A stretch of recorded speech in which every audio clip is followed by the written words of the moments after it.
Muy buenos días, damos la bienvenida un día más a este su programa Buenos días Señor, un tiempo que apartamos para meditar en la palabra de Dios y para recibir de parte de nuestro Padre Eterno palabras que nos dan sabiduría, que nos alimentan, que nos traen sanidad, que nos traen paz interior y que nos ayudan a conocer el propósito de nuestras vidas.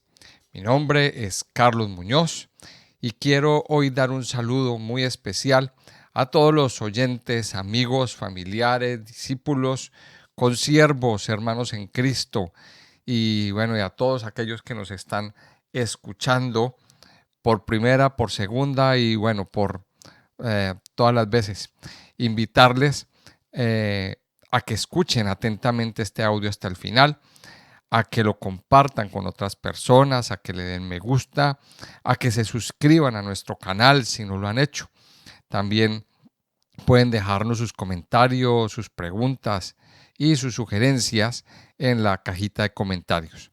También si ustedes quieren ayudarnos con sus donaciones, bueno, pueden dar clic en el link de PayPal que aparece en la cajita de comentarios.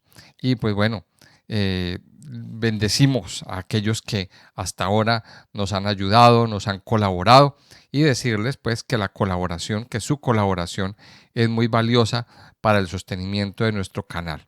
Hoy bendecimos a todas aquellas personas que han colaborado para el crecimiento de este canal. Y pues bueno, desde la Iglesia Iré esperamos que estos estudios sean de mucha bendición para sus vidas. Vamos a continuar entonces con nuestro tiempo devocional, con el estudio de la cuenta del Homer que venimos ya haciendo hace ya más de 5 o 6 semanas. Ya vamos avanzando poquito a poco en esta cuenta. ¿Y cuál es el sentido de la cuenta del Homer? Una vez más tengo que decirlo, que Dios da un mandato en Levítico 23 que desde el día que se presenta la gavilla de primicia, contar 7 semanas cumplidas, o sea, 49 días. Y al día 50 presentar la ofrenda del nuevo grano. Ahora, el Señor nos manda a contar estos días. ¿Por qué?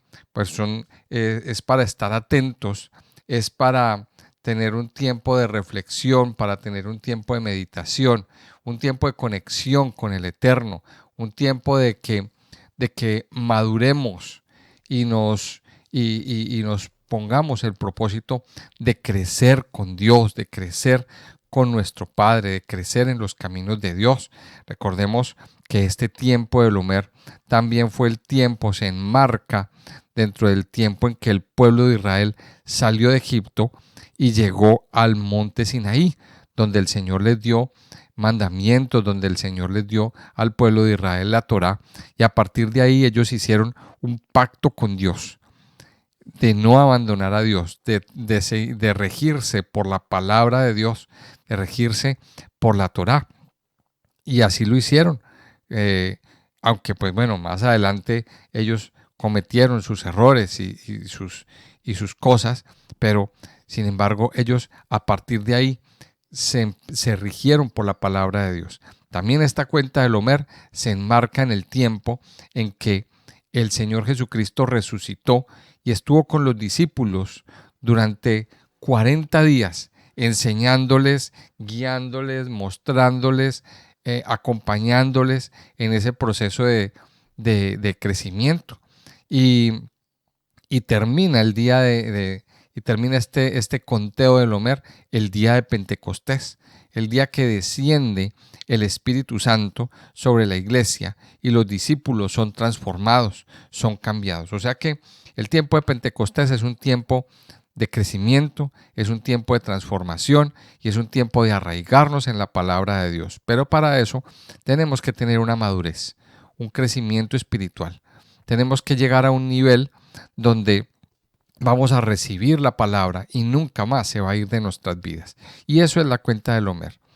Eso es la cuenta del Homer, una preparación que durante estos 49 días nos preparemos, maduremos y recibamos la palabra de Dios. que nos ayuda a crecer y a madurar. Y hoy es el día 37 de nuestra cuenta del Homer. Repita conmigo, hoy es el día 37 de la cuenta del Homer. Y como hemos venido hablando, hemos venido estudiando acerca del fruto del Espíritu, hoy corresponde hablar de la benignidad. Gálatas 5, 22 y 23 nos dice lo siguiente: mas el fruto del Espíritu es amor, gozo, paz, paciencia, benignidad, bondad, fe, mansedumbre, templanza. Contra tales cosas no hay ley. Y hoy entonces vamos a hablar de esta parte, de este fruto que es la benignidad, que es el quinto que nos menciona aquí este pasaje. Recordemos que el fruto del Espíritu es un proceso y una cosa depende de la otra. Entonces, yo no puedo tener benignidad si no tengo paciencia, no puedo tener paciencia si no tengo paz, no puedo tener paz si no tengo gozo, y todo depende del amor.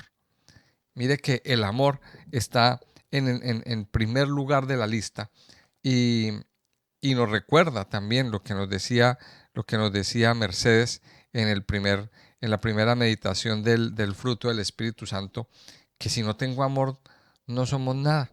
Podemos hacer muchas cosas, podemos hacer de todo lo que se nos ocurra a nivel espiritual, a nivel eh, a nivel educativo, en todos los aspectos, pero si no tenemos amor, de nada nos sirve. Hablemos entonces hoy de la benignidad. ¿Qué es la benignidad? ¿Esto qué quiere decir? Bueno, en la Biblia, en el Nuevo Testamento, que en todas las traducciones originales aparece en griego, viene del griego crestotes.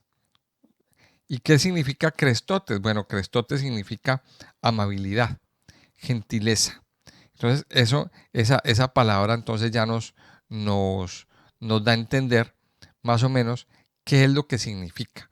La, la benignidad es la actitud de ser amables, de ser gentiles, eh, de tener esta actitud en nuestras vidas. Podríamos dar una definición bíblica. ¿Qué es la benignidad? Bueno, es el comportamiento ejemplar de todo cristiano, proclamando gracia, ternura y compasión.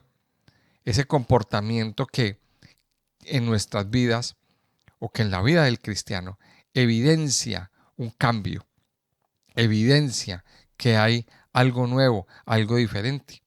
Entonces, cuando nosotros tratamos a las personas bien, cuando nosotros tratamos a las personas, independiente de quién sea, independiente de su creencia, cuando nosotros tratamos a las personas amablemente, gentilmente, eso es benignidad.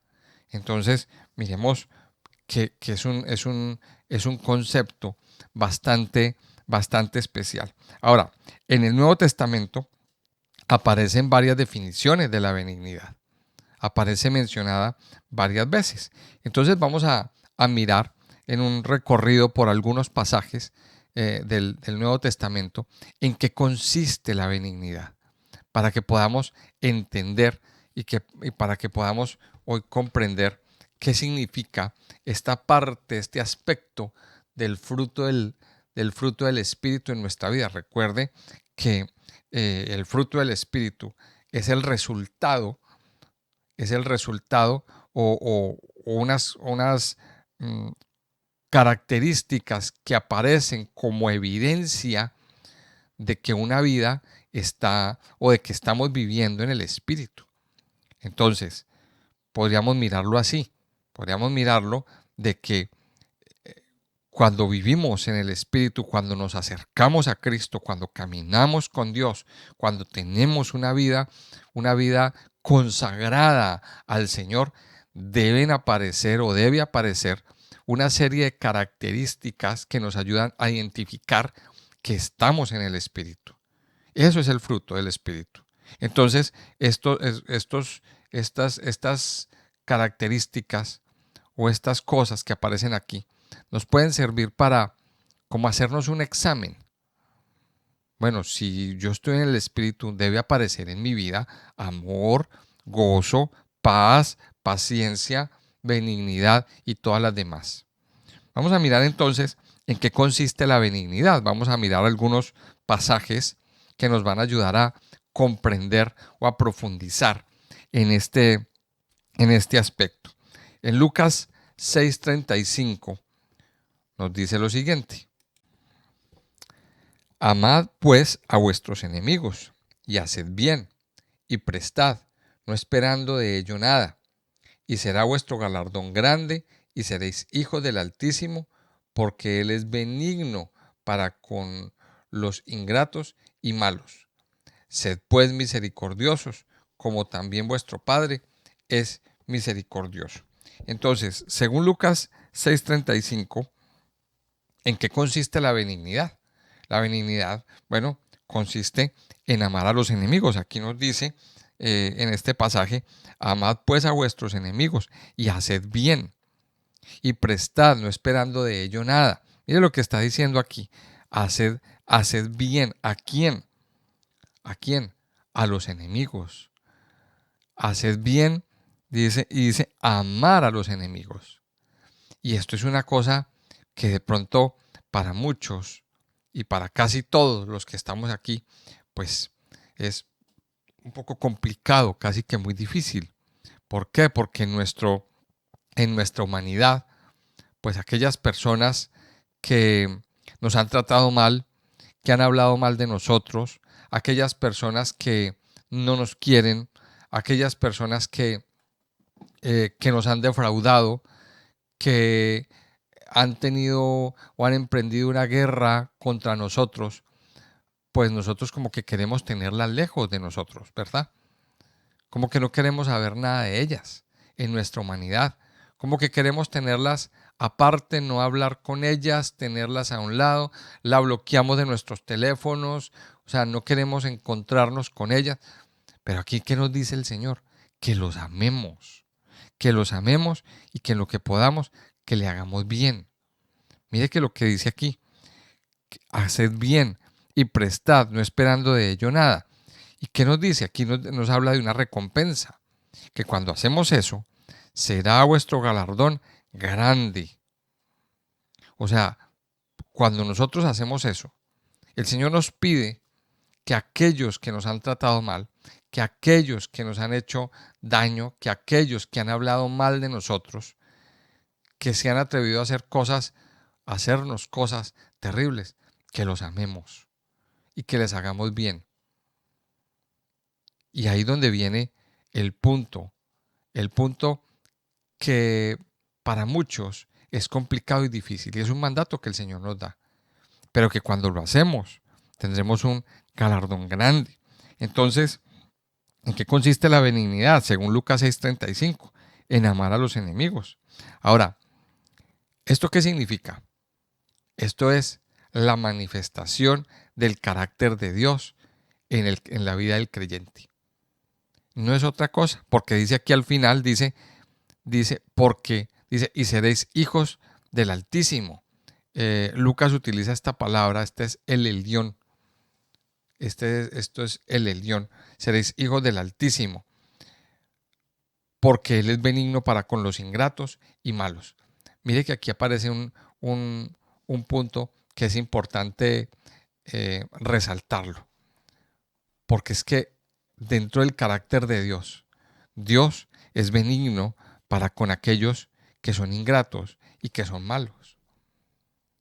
Y aquí nosotros tenemos que entender el carácter de Dios, la benignidad de Dios. Y entonces suena difícil de comprender, pero mire, Dios ama al pecador, Dios ama al malo. Él es benigno. ¿Por qué Dios es benigno con aquellas personas? Porque Dios espera que haya un arrepentimiento. Y Dios tiene misericordia. Entonces, si Dios es benigno y ha sido benigno con ellos, y de pronto no ha derramado su castigo todavía, no ha derramado su ira, porque estas personas malas, los impíos, los pecadores, han levantado la ira de Dios, han pecado delante de Dios, se han alejado de Dios y son merecedores del castigo, son merecedores de ese castigo. Pero ¿por qué ese castigo no ha venido? Esa es una pregunta que nosotros nos hacemos. Porque Dios tiene misericordia y es benigno y Él espera hasta que las personas se arrepientan. Pero va a llegar un día en que Dios va a decir, ya no más, no esperamos más. Dios es benigno. Y mire, de pronto pueden haber muchas personas que se han alejado de Dios, que no caminan con el Señor y que saben que están haciendo mal, que saben que están caminando mal con el Señor. Dios está dando oportunidad para que usted cambie, para que la persona cambie su manera de vivir. Dios está dando oportunidad, está dando la oportunidad y está esperando que la persona llegue al arrepentimiento. Entonces lo que Dios nos está diciendo aquí es que si Dios es benigno, si Dios no ha emprendido ese castigo, ¿por qué lo tenemos que hacer nosotros? Porque la benignidad hace parte del carácter de Dios. Entonces, la benignidad es la manifestación del carácter de Dios en la vida del creyente. Eso es lo que nos dice Lucas 6:35. En Efesios 4:31 al 32 dice lo siguiente. Quítense de vosotros toda amargura, enojo, ira, gritería y maledicencia y toda malicia. Antes, sed benignos unos con otros, misericordiosos, perdonándoos unos a otros, como Dios también os perdonó a vosotros en Cristo. Mire que aquí nos está hablando también de otro aspecto bien importante, y es que la benignidad refleja misericordia. La benignidad refleja misericordia. Y lo primero que nos dice aquí es, quítense de vosotros toda amargura, enojo, ira, gritería, maledicencia y toda malicia. Mire, aquí nos está hablando de dejar comportamientos pecaminosos, nocivos, dañinos para nuestra vida física, moral y espiritual. Nos está hablando de desechar aquellas cosas que a Dios no le agradan. Pero primero dice, quítense de vosotros todo esto, la amargura, el enojo, la ira, la gritería, la maledicencia, toda malicia.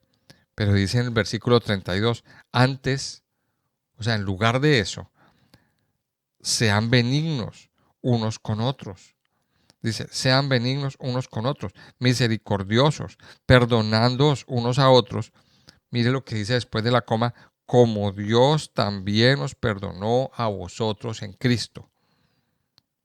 Mire que aquí viene algo bien especial. Y parte de nuestro carácter cristiano es perdonar. Parte de nuestro carácter es tratar bien a otras personas, tratarlos con misericordia. Entonces, la benignidad refleja misericordia. Y la benignidad en nuestras vidas nos lleva a perdonar a aquellos que nos han hecho daño. La benignidad nos lleva a sanar heridas. Dice, voy a volver a leer el versículo 32. Antes, sed benignos unos con otros. O sea, trate a otras personas con amabilidad, con gentileza. Trátelos bien, sean misericordiosos y perdónense unos a otros. Y si hay una cosa que a nosotros nos hace daño o hace daño al corazón del, del, del ser humano, es la falta de perdón. La falta de perdón, el cargar con resentimientos, el cargar con odios, el cargar con rencores. que porque este me hizo, que porque esta persona me dijo, es que esta persona me hizo algo terrible, entonces yo eso no se lo perdono. Mire, nosotros en nuestro crecimiento espiritual ya no estamos para guardar rencores, ya no estamos para guardar esas faltas en nuestras vidas. El Señor nos llama a perdonar. Y entonces aquí aparece este fruto del Espíritu, la benignidad. Cuando somos benignos, el Señor nos lleva ¿a qué? A perdonar. Y miremos aquí, siempre hace la claridad, a perdonar como Dios también nos perdonó en Cristo. Es decir, si Dios a nosotros nos perdonó nuestras faltas, si Dios a nosotros nos perdonó con lo pecadores que hemos sido o que habíamos sido, ¿cómo no vamos nosotros a perdonar a otra persona? Y sobre todo a personas que no tienen a Cristo en su vida, a personas que no han conocido a Dios. Ahora, también hay otras personas que han conocido al Señor y, y no la han hecho, no la han hecho, han emprendido contra nosotros. También tenemos que aprender a perdonar y recibir este pasaje. Miremos lo que nos dice Colosenses capítulo 3, versículo 12. Vestíos pues como escogidos de Dios, santos y amados, de entrañable misericordia, de benignidad, de humildad, de mansedumbre, de paciencia, soportándoos unos a otros y perdonándoos unos a otros, si alguno tuviere queja contra otro, de la manera que Cristo os perdonó, así también hacedlo vosotros.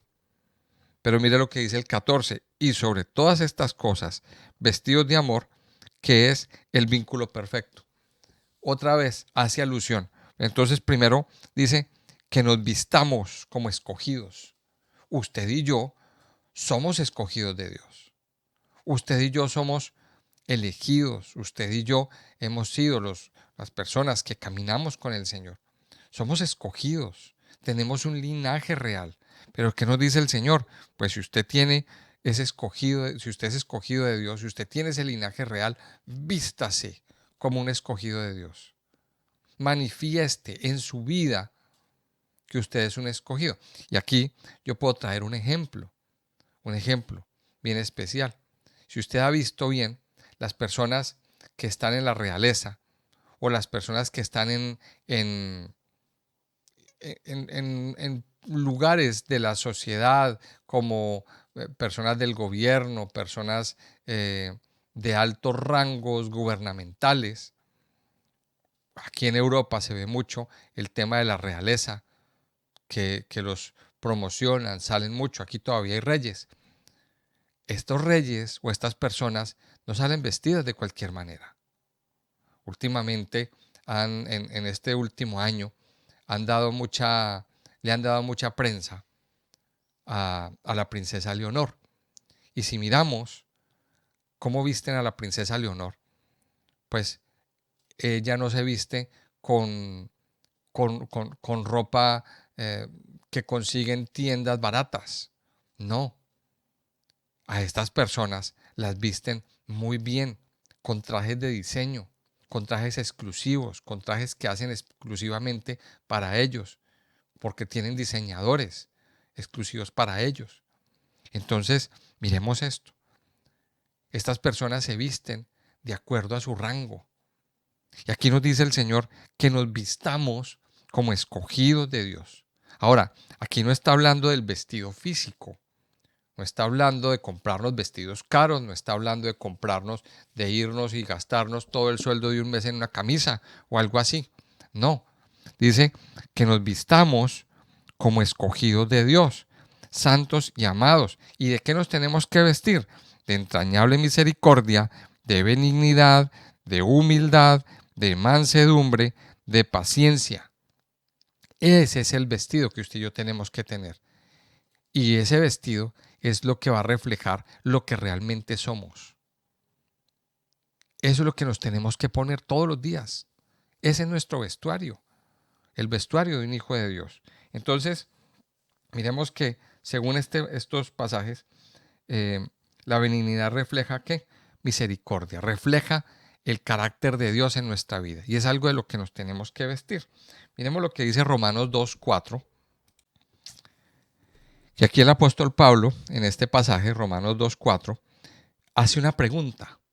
Él hace una pregunta retórica, y dice así, dice, o menosprecia las riquezas de su benignidad, paciencia y longanimidad, ignorando que su benignidad te guía al arrepentimiento. Aquí el apóstol Pablo hace una pregunta en medio de su charla, en medio de su sermón, en medio de esta carta. ¿Por qué? Porque quiere decirle a la gente o a sus destinatarios que el propósito de la benignidad es traer al arrepentimiento a aquellos que no han creído en Dios. Y aquí viene algo bien especial. Cuando nosotros tratamos bien a aquel que nos trata mal, cuando nosotros reflejamos en nuestra vida ese carácter de Dios, como nos decía Colosenses 3, un carácter de misericordia, de amor, de amabilidad, de perdón, de buen trato, sobre todo hacia aquellas personas, pues que no, como dice el dicho, que no son santos de nuestra devoción. Vamos a mirarlo así. Entonces, ¿cuál es el objetivo? El objetivo es que a través de la benignidad muchas personas lleguen al arrepentimiento. Porque eso es lo que nos dice aquí. Eso es lo que nos dice aquí. Dice, voy a volver a leer la pregunta, o menosprecia las riquezas de su benignidad, paciencia y longanimidad. ¿De quién está hablando? De la benignidad, paciencia y longanimidad de Dios. Está hablando de la benignidad de Dios. Dice, ignorando que su benignidad te guía al arrepentimiento. Porque por la benignidad de Dios y la benignidad reflejada, la benignidad, o sea, el carácter de Dios reflejado en nuestra vida, es una forma de llevar a muchas personas al arrepentimiento delante de Dios. Y recuerde que lo que el Señor el propósito del Señor es que muchas personas se salven, que nadie se pierda, que nadie se pierda. Ahora, mire lo que dice el versículo 5 ahí en Romanos capítulo 2. El apóstol Pablo hace una pregunta, pero dice el versículo 5, pero por tu dureza y por tu corazón no arrepentido, atesoras para ti mismo ira para el día de la ira y de la revelación del justo juicio de Dios. O sea, cuando no hay un arrepentimiento verdadero en el corazón, pues entonces sobre ese corazón no arrepentido va a venir la ira de Dios. Y van a experimentar, o la persona va a experimentar unas consecuencias fatales en su vida. Ahora la pregunta es, ¿a usted le gustaría experimentar esas consecuencias? Yo creo que a nadie, ¿verdad? ¿Cuáles son esas consecuencias de las que está hablando el apóstol Pablo cuando dice que atesoras para ti mismo ira para el día de la ira? Mira lo que dice aquí más adelante. Dice, el cual pagará a cada uno conforme a sus obras. Vida eterna a los que, perseverando en bien hacer, buscan gloria y honra e inmortalidad, pero ira y enojo a los que son contenciosos y no obedecen a la verdad, sino que obedecen a la injusticia. Tribulación y angustia sobre todo ser humano que hace lo malo, el judío primeramente y también el griego. Y nos está hablando de tribulaciones, angustias, tormentos, todo eso hace parte de la manifestación de la ira de Dios. Entonces, la benignidad, el propósito de la benignidad es traer al arrepentimiento a aquellos que no han creído en Dios. O sea, a través de nuestro testimonio, a través de nuestro comportamiento, a través de nuestro buen trato, también muchas personas, el objetivo es que muchas personas lleguen al arrepentimiento. Primera de Pedro 2, del 1 al 3, nos dice lo siguiente.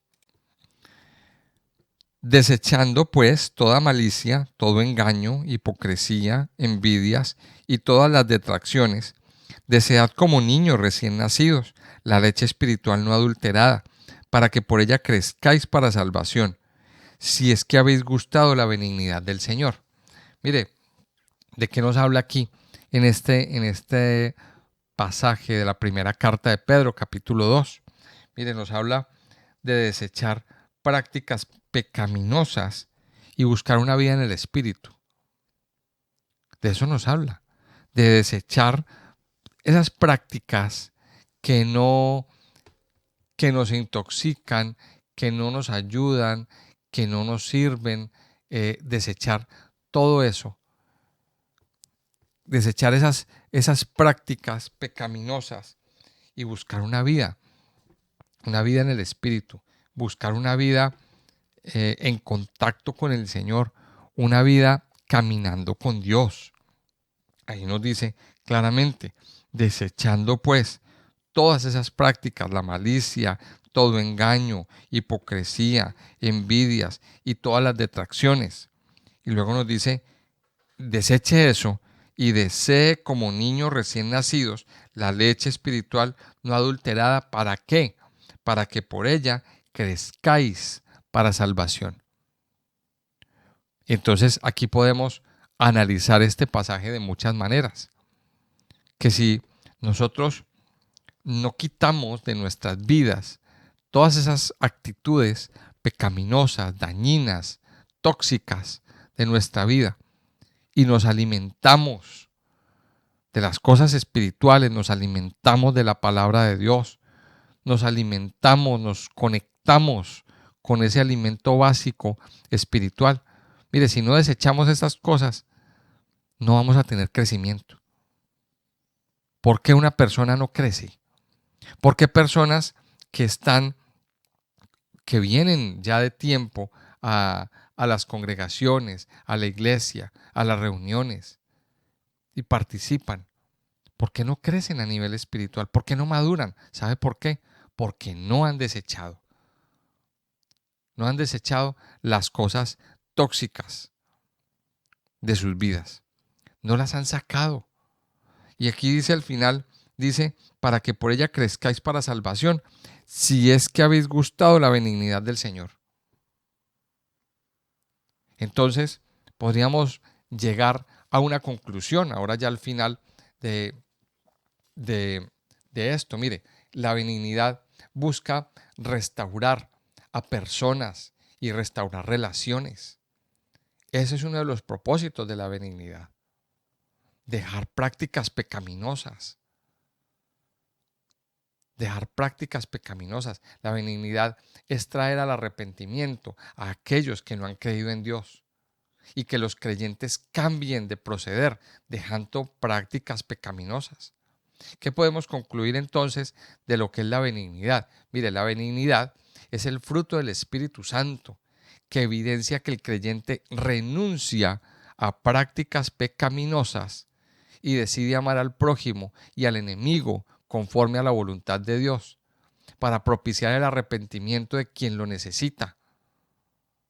Eso es la benignidad. Eso es la benignidad.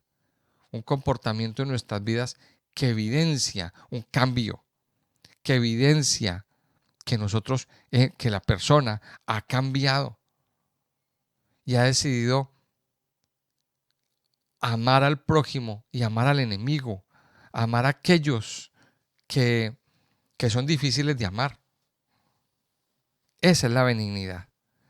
Por tanto, el Señor nos llama a tener benignidad en nuestras vidas. El Señor nos hace un llamado a cambiar nuestro comportamiento, a evidenciar en nuestro carácter el carácter de Dios. Amado Señor, te damos gracias en este día, Señor. Gracias por permitirnos una vez más recibir tu palabra. Gracias por permitirnos una vez más, Señor, escuchar tu voz en la mañana, Señor. Tu voz que tu voz y tu palabra que no viene vacía. Tu palabra que es como una semilla que se siembra en el corazón, que se siembra en ese corazón que es buena tierra, Señor. Permite que nuestro corazón sea buena tierra, sea una tierra fértil. Permite que nuestro corazón, Señor, sea ese terreno apto para que cuando esa semilla llegue, la semilla brote y dé sus frutos y crezca. Ayúdanos, Padre Dios, a desechar de nuestras vidas toda práctica pecaminosa, a desechar de nuestras vidas todo aquello que impide el crecimiento, todo aquello que nos intoxica, todo aquello que nos daña, que nos retrasa, que hace que nuestras vidas no crezcan. Amado Señor, hoy nos ponemos delante de ti. Te pedimos, mi Dios, que ayudes a que en nuestra vida aparezca este fruto de la benignidad. Ayúdanos, Señor, a ser amables, a ser gentiles, a manifestar, Señor, en nuestras vidas el carácter de Dios, a ser misericordiosos, a ser benignos, a perdonarnos unos a otros, a no cargar rencores, a no cargar resentimientos, a no cargar en nuestras vidas cosas que nos amargan, que nos hacen enojar, que nos hacen enfadar. Padre Santo, ayúdanos a perdonar a nuestros hermanos en la fe. Padre, tu palabra nos enseña que en la medida que vamos creciendo, no tenemos que tener estas cosas guardadas en nuestro corazón. Ayúdanos, Señor, a madurar y a perdonar a aquel que nos ha tratado mal, que nos ha dicho cosas que a nosotros no nos han gustado. Ayúdanos, Señor, a perdonar, a perdonarnos unos a otros, a soportarnos unos a otros, a no cargar rencores ni resentimientos. Ayúdanos, Señor, a que en nuestra vida se evidencie cada día el carácter de Dios, por estar en contacto contigo, Señor, por tener una vida en el Espíritu. Y como dice aquí en Primera de Pedro, ayúdanos, Señor, a desechar toda malicia, todo engaño, toda hipocresía, toda envidia, toda detracción. Ayúdanos, Señor, a desechar todo mal hablar. Ayúdanos, Señor, a desechar todo mal pensamiento, toda palabra de ira, todo enojo, toda gritería, toda maledicencia. Y ayúdanos, Señor, a desear como niños recién nacidos la leche espiritual no adulterada que nos permite crecer para salvación. Ayúdanos, Padre, a degustar la benignidad del Señor en nuestras vidas. A entender, Señor, que tú has sido benigno, que tú has sido bueno, que nos has perdonado, que has tenido misericordia, Señor. Yo te doy gracias. Gracias porque yo sé que tú estás aquí y que nos ayudas cada día a crecer, a fortalecernos y a estar llenos de ti, Señor. Ponemos en tus manos nuestras vidas. Ponemos en tus manos, Señor, nuestros corazones hoy, nuestro caminar diario. Te pedimos que hoy, Señor, en este día, nos guíes, que estés con nosotros, que nos tomes de la mano, que nos ayudes, Señor, a tomar decisiones, que traiga luz a nuestra vida, a nuestro corazón, que nuestra vida hoy, Señor, sea transformada y que se evidencie en nosotros el carácter de Dios. Yo te lo pido, Señor, en el nombre precioso de Jesús. Amén y amén.